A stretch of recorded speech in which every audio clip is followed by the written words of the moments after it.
Hi everybody and welcome to round 3 of the GTC APAC Challenge. We are once again in America. We're at the lovely, fantastic Lime Rock Park circuit. My name's Oliver Sells and joining me as always is John King. It's morning weather there. We had a great turnout of 28 cars, which is a fantastic turnout. It is obviously a free track though, so you'd expect that sort of turnouts. And I did actually race in this one and I'm definitely looking forward to it. It is a fantastic close racetrack. Onto the Mustang Championship, obviously Ben Snell is leading the way on 265 points, having won the first 2 rounds. Right behind him is Stefan Shalaka and then Troy McGraw, followed by John Barry. In the Jetta, we've got a great battle between Jackson and Gustavo, who split winning the first race east. So they're first and second in the championship. Unfortunately, they were the only 2 Jettas in the last round, so hopefully they get some more competition or carry on their battle. And then in the Solstice, we got another close battle. We got Brad Fenley in first, Mr. Consistency. Craig Hopkins only doing 1 race is in 4th. Sven Puta and RM Riviera, who we haven't seen since round 1, are occupying 2nd and 3rd.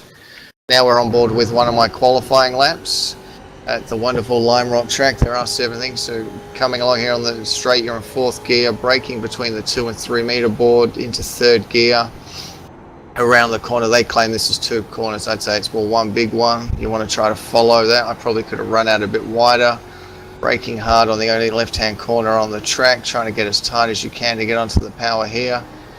Braking slightly into here. I probably hit a bit too much curve there, and then accelerating down the no-name straight into probably what I would think is probably the best corner on the track. Floated in here, slightly on the brakes, dip slightly up the hill so you don't spin.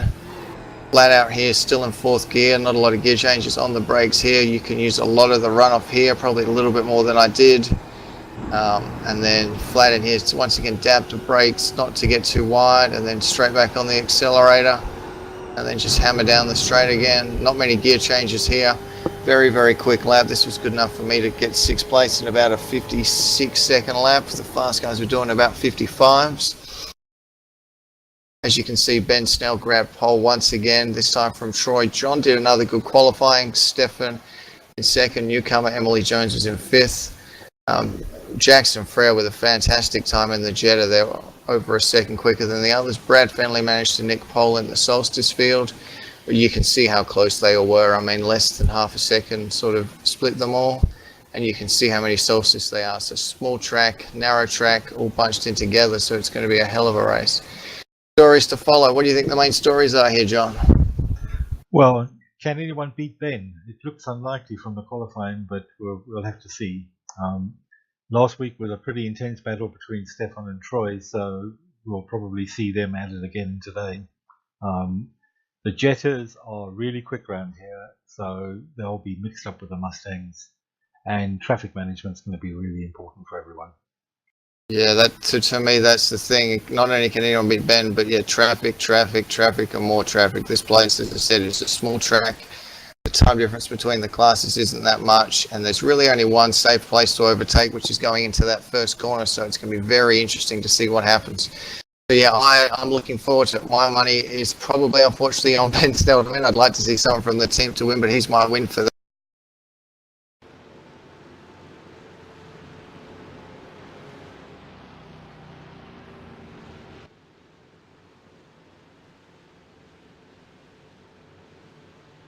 That in the Mustangs. Let's get down to the Mustang start. As you can see, there's 12 of them all here. Ben's leading them away. They're just going over the hill. You can see the chicane there, which we unfortunately don't get to use very often because it's in a horrible place. The new version of the track actually has it in the bit lower down, which will be good to see. So hopefully we'll get that on iRacing soon. The beautiful iRacing Porsche is about to pull off, and then you'll see Ben Keller in the, I don't even know how you describe his colour scheme, the interesting colour scheme on pole, and then you can see the swarm of Blackadder cars and the other Mustangs. Luckily they've left a gap this time to the Jettas, which is good. Hopefully the Jettas won't catch the slower Mustangs. And they're off. Now this will be interesting because it's a hard track to overtake on, so it'll be interesting to see if anyone dive bombs into the first corner here, but it looks like Ben's got a fantastic start. John's actually got up the inside of Troy. It'll be interesting to see if he gets him. I think Troy's got a better run. Look at that. can anyone beat Ben? He's already got a 2-car length lead and they've only just started. So your prediction might be coming true here, John, already. As I said, in through the left-hander and then through the S's into the right-hander here. And as you said, and then down the no-name straight, which isn't really a straight, it's more a sort of curb. You can see they've all managed to get single file, which is great. I was in about 5th or 6th spot at this time, so I was quite happy. I just didn't want to die into the first corner. And you can see Ben's already pulled out a bit of a lead. So it'll be interesting to see if the guys can keep him honest this time or if he's just going to drift off into the distance again. It's still a 25-minute race, so you'll get about 27 laps, 26 laps, depending on the traffic. And Stefan's got a great run coming off that corner on Troy. Okay, and we're at the Jetta start. For some reason, the Solstice didn't leave a big gap to the Jettas. That could be a problem. Hopefully not.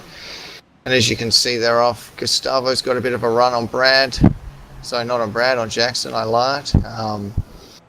Hopefully, yeah, they've made it through someone safely. And it looks like the Solstice behind them have made it through safely as well. I assume the Jettas will now manage to have a nice battle and hopefully won't catch the slower Mustangs. But at this track, anything can happen.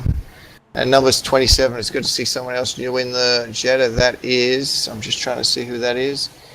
That is David Carlson, number 2. So good to see David Carlson here. It's good to see some more Jetta drivers.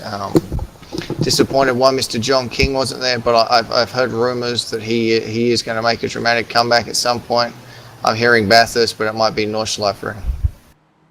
Yep, one of those for sure. No pressure, John. While you were looking up that third Jetta driver, we saw a Mustang spun on the side of the track. We'll go back to that in a little while. Oh no, that's not good. Well, I think we need to see what happened in the Solstices on the first lap as well. Yeah, that's fair enough. We'll come back to that later. As you can see, Jackson's already pulled out a decent sized lead. Obviously, it's not a draft track here. It's a much more of a technical sort of track. So, we're interested to see if Gustavo can close that gap up, especially as John mentioned from last week about the tyre wear being here in these cars. Maybe Gustavo's just taking it easy and trying to be easy on his tyres. Carlson is obviously doing really well as well, and you can see Jackson using all the road. Okay, now we're back to obviously the Solstice start. We saw a bit of that before. Brad Fenley on pole looks like he's got a good start. From who's that alongside him? Is that Craig or is that Raul? I'm not really sure. That's number Raul. 10. That's no, Raul. Okay. Oh, I'm sorry, number 19. So this is where you hear Raul. So yeah, Raul's got a good start as well. And as you can see there, it looked like they've sorted themselves out as well. Number 13, that must be Craig Hopkins. That looks like his car number, and you can see they've managed to file out as well. Yeah, you can just see the Mustang off there into the distance, so that'll hopefully we'll come back to that replay. And it looks like Brad has got a good run. Is he going to think about it up the hill? It's a very, very hard place to overtake there, Brad. They probably don't have to lift as much as we do going up the hill. They might be able to take that flat out. I know in the Mustang and the faster cars, if you don't lift, you will, obviously, there's a good chance you'll hit the wall. So it'll be interesting to see if any cars do that during the race. I have been known to do it in practice and stuff, but luckily I didn't do it in the race. And you can see, yeah, Brad looks like he's definitely hassling. I think he's going to make a move here, John. Look at that. That looks like he's got him quite easily. Yeah, the Solstices do get a bit of draft here. It's probably the one car where there is some draft effect. There you go. Look at Craig closing up as well. This could be another 3-horse battle. You remember the viewers remember back from Watkins Glen, they had a big battle. Okay, let's see what happened to Gary Fishwick here. So he's up the inside, and that looks like that's Matthew Ahern. And oh yeah, Matthew Ahern just hits him. There was a little bit of net code there, but he definitely didn't give him any space. I don't know about you, John. I'd put a lot of that blame on Matthew. And let's see. Oh, that looks nasty. Oh yeah, and you can see he just ran wide at that corner and then just capsized, and that looks like that's his race done. So not a great race for Matthew Ahern.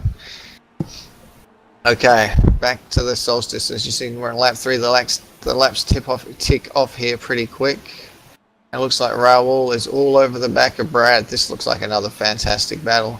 Raul's a bit of a newcomer to the series. I don't recall seeing him in the last couple of races, but he's obviously got some speed. For those who don't know, the iRacing numbers are generally your I rating, so the the higher your I rating, the lower the number you have. So in theory, Brad should be quicker, but it doesn't take into account things like people having bad luck and things like that. So yeah, just so you know, generally the high numbers should be slower. But as I said, that's not always strictly true. And look at them, you can see them really going there. Oh, and now we're back to me. Hello. If I'd known I was on camera, I would have waved. Yeah, Now we're just who trying we to find the follow? cars now. They're all blinked out for a moment. Oh no, that's not good. Everything was fine on my thing, but we are having technical difficulties. Here we go. Stefan's catching Troy for second. So they've had a great battle all season, these two. And as you said, there was a little bit of contact between them in round one and a little bit more in round two. So hopefully they keep this. Oh, Stefan's gone. That was exactly what we were talking about. If you don't lift and you hit the power, you just go straight into that wall. Yeah, it's so easy to do, especially in the Mustang. It's just incredibly difficult that hill. You've got to just lift a little bit, and Stefan obviously didn't. And Troy almost, is that Troy there? I think that is Troy, almost lost it there as well. That was very close. He almost joined Stefan back in the pits as well. So you got to be very careful getting on the sand out there, because once again, there's no traction out there, and these cars don't like the lack of traction. So he's really sliding it out there. Oh, and someone spun behind. I didn't see who that was. Emily. That was Emily. Oh, that was Emily. Oh, here we go. You can see her again. Yeah, she just too much power, overcorrected, and that's right. And that would be me going right past her there. That's right. I remember that. She had a lot of speed, and then I came around the corner and she was there. So, and Troy and John are fighting for second. And as you can see, Ben Schnell's just disappeared already in the distance. All that Solstice is taking a bit of an alternative line, obviously getting ready for Rallycross. These two are obviously teammates, and obviously they're actually good friends as well. But obviously when you get on the racetrack, no love lost. I mean, obviously they're not going to take each other out, but they do obviously want to get as good a result as possible. But we don't want another Hamilton Rosberg or what's happening at Force India. So hopefully they'll keep it clean. Beautiful paint schemes there, as you can see. I might be biased, but I do like those paint schemes. And I think at this stage, Ben had checked out, and I probably had a 5-second lead or something, maybe more. Yeah, Ben's well up the road already.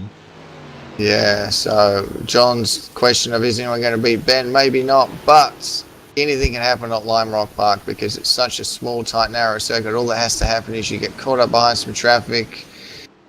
One of the back markers doesn't know what you're doing, and it can be all over. Or you saw it happen to Stefan. One bit of lack of concentration up that hill, you're in the wall, it's all over. So I wouldn't count Ben's chickens before they've hatched, but this could be, oh no, that's good. See, the Solstice gave them plenty of space. You can get into trouble there if they sort of block your line. It's a bit of a one-line track, so that was good. Oh, and again, he really likes that Rallycross, doesn't he? They're both hanging it out there. Maybe that's why they're quicker than me. Maybe I should be doing some of that. You can just see me in the background. You can see Emily sort of catching up with me ever so slightly. You need to get a move on, Oliver. She's gonna pass you soon, otherwise. Probably that's probably what was happening. I was going as fast as I could. It's not my. I like the track. It's not my quickest track, but she had a lot of speed, and I know the boys in front were talking to me on TeamSpeak, and they kept saying, "Is she coming? Is she coming? Can you hold her up?" And I was like, "Look, I can't. She's got too much speed." So she was really quick. Hopefully she sticks around. She looks like she's an Australian, so she did really, really well. Here they go, they're catching up more traffic, which actually becomes the story of the day. It's just constant traffic. I remember at one stage I saw nothing on my relative for a couple of laps, and I said to people, I'm going to get a whole gaggle of them in a row. And then the next thing you know, there were 6 of them just in the relative in front of me, and it was absolutely crazy. Oh, that's a bit awkward there. I mean, the Solstice did nothing wrong. It's just so hard. Where are they supposed to go, And you can see just they get past one Solstice, then there's another one. Then they get past that Solstice, and there's another one. So yeah, I think they're not far from catching up the battle at the front of the Solstice field. So that's going to be interesting when they catch those.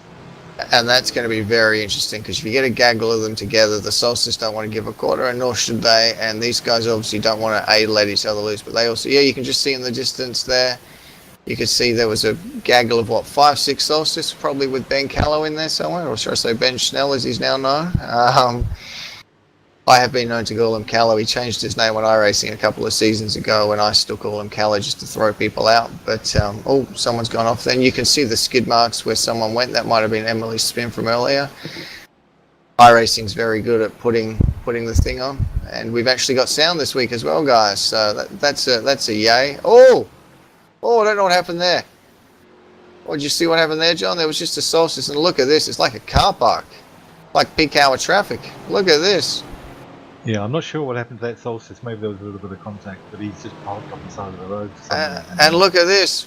They've got nowhere to go. Look at that. How do they... Oh, looks like Troy tapped him there. I don't think that was on purpose, but he did definitely give him a nudge. And, yeah, that was me in the background. Suddenly there was a car spinning. All I saw was smoke. I slammed on the brakes. The next thing you know, Emily Jones had given me a bit of a slap, and then, yeah, look at the gap they've caught up. That was how many seconds do you reckon they lost there, John? 5 seconds, maybe more? It was crazy. Yeah, at least 3 or 4. Emily is right with them now. Wow, look at that. Yeah, and as I said, in that chaos as well, Emily did run up the back of me. It wasn't her fault. I had to slam on the brakes, and she obviously couldn't see anything and had nowhere to go, so I do apologise in advance for the damage to the back of the car, but that was crazy. And you can just see what happens. I mean, look, there's cars everywhere. And the Solstice, which is minding their own business, battling. The next thing you know, these fast, scary Mustangs came up on them. And, woo! That was scary as well. And, yeah, you just look at Emily Jones go. She might get them here, guys. I really, really think she might get Troy and John here. So I think it's on again now. Yeah, John was sitting nice and comfortable behind Troy, but I think he's pretty uncomfortable now. Yeah, that's exactly right. And you can see me in the background as well. Hopefully I catch up with him as well. And yeah, you can see, so now what does John do? Obviously he wants to get past Troy, but if he tries a dive, he'll leave the door open for Emily. So now he's got to drive with his eyes forward and looking backwards. It's very hard being the meat and the sandwich, isn't it? Yeah, it sure is. And yeah, John's in a difficult situation now because he might be a little bit quicker than Troy. But he's been following Troy, but now he's got to do something about it. He's got to try and get past Troy if he can. Yeah, and as I've said before, it's difficult because there really is only one decent overtaking spot, which is really into that first corner. And if the guy blocks the inside, it's very difficult. And the rest of these corners, you've got to be pretty brave to do it because they're just fast-flowing corners. The other option, obviously, is traffic. Hope that the other guy gets slowed up or you can get a pick on the traffic. But this is probably his best shot. And you see how Troy guards to the inside? It makes it very, very hard. And, oh, look at that with the traffic. And look, they've just all three of them just got to dive for the Solstice, who do a great job to get out the way. But you can see how that can end in tears, can't you? So they're all hanging it out there, aren't they? They really are. They're leaving nothing on the table. Yep, they're all pushing hard for sure. And obviously they're running this close with the traffic. This is one mistake, and Troy's going to go from second to fourth. Ben's obviously checked out at this point. I think he must have been at least 10 seconds up the road, which is why we're following this battle. Not the leader, but rest assured, Ben Schnell is still in the lead. I was obviously running back in fifth, and then I believe behind me was Stephen Patmore and Patrick Sanchez. So.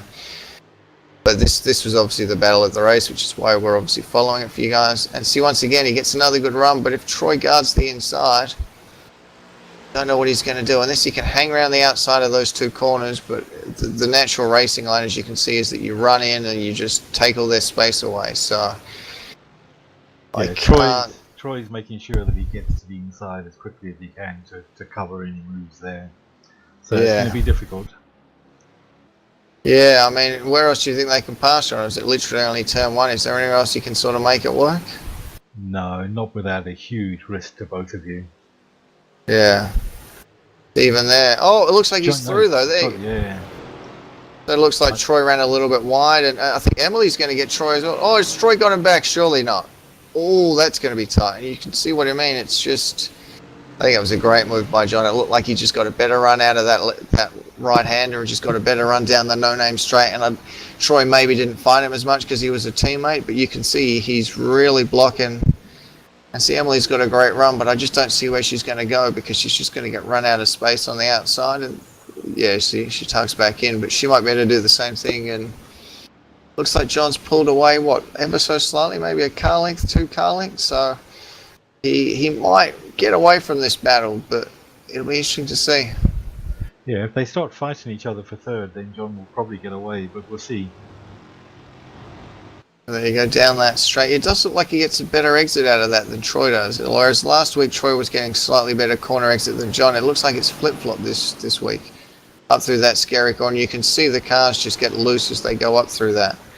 And as I said, if you do too much, you end up like Stefan did, unfortunately, and end up in the wall. So it looks like it's a simple track when you see it on paper. You just go, oh, 7 corners, 6 to the right, 1 left. You think it's going to be really easy, but I was sweating buckets by the end of this race, and every time I've raced it, because the racing's so close, there's cars everywhere, and it's just there's nowhere to rest. It's not like you get a long straight like at Watkins or Le Mans where you can breathe. It's just literally corner, corner, corner, corner. I don't know about you, John, but yeah, I find this is one of the hardest races on my arms. And after 25 minutes, I feel like I've done a marathon. So, yeah, I really like racing here, but it is a really tough track. Yeah, it is. But as I said, that makes a good track. And as I said, luckily for people that are watching this, it is a free track on iRacing. So if you want to come along, this is one of the tracks you will get for free with it. And as I said, it's a fantastic track. I do hope they actually scan it again in the future with the actual chicane where it is now, because the chicane's now at the bottom of that hill, which makes it actually usable. But we'll have to wait and see. iRacing's got a big backlog of tracks to do, so it's probably not high on their priority list, but I would like to see that personally. But yeah, look at this. I think, I don't know if he got away. It looked like he got away that one lap, but it looks now like he's. So then look at Emily. Troy's got back to him now.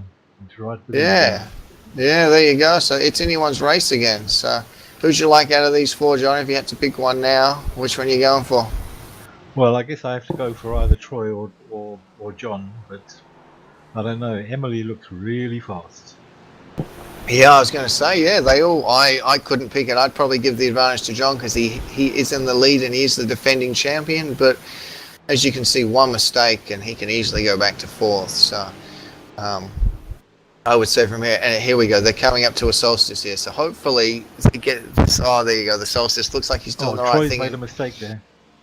Oh no, Troy made a mistake. Ran wide and Emily is through. Well picked up. Hopefully that solstice slows down and gets out of their way. That's good. See, that's what you like to see. So yeah, it looks like Troy just ran wide. But obviously if he kept his foot in it, he ran the risk of ploughing into the wall with no traction. So he had to obviously slow down, and that's what we're talking about. Okay, we're forward to lap 19. The laps are flying by. The solstice battle between Raul and, is it Ray Malta or Raul Escobar Mora? If I mispronounced your names, I apologise. They're having a great battle here. For second, looks like Brad Fenley, looks like he's checked out a little bit from them, but these guys are still locked nose to tail. It's good to see. And as John said, the draft's a little bit more powerful, obviously, in these cars because they're not as fast. These guys look like they're having a great time here. Hopefully their battle doesn't get ruined by any Mustangs and stuff, or Jettas coming along to lap them. But it looks like they got some clear line. You can see the racing line happening. It's another great thing iRacing has, is dynamic tracks. So as you go along, the dust, the dirt, the rubber, all that stuff does get put down on the track. So you will get different racing lines and the grip levels will change. I've definitely noticed it, that as the race goes on, even though your tyres sort of degrade, you can sometimes set quicker and quicker laps. Just like in real Formula 1, the tracks can start off green and get better and better. They do also have dynamic weather, so obviously this is a morning session, so obviously, this will make us faster. Now this will be interesting. There's a 2 solstice battles, and then as you can see, the Mustangs behind them battling, so this is going to get interesting, John. So we might need to hold our breath here. There you go. That's Troy and John. Oh no, I lied. It's Troy, John and Emily.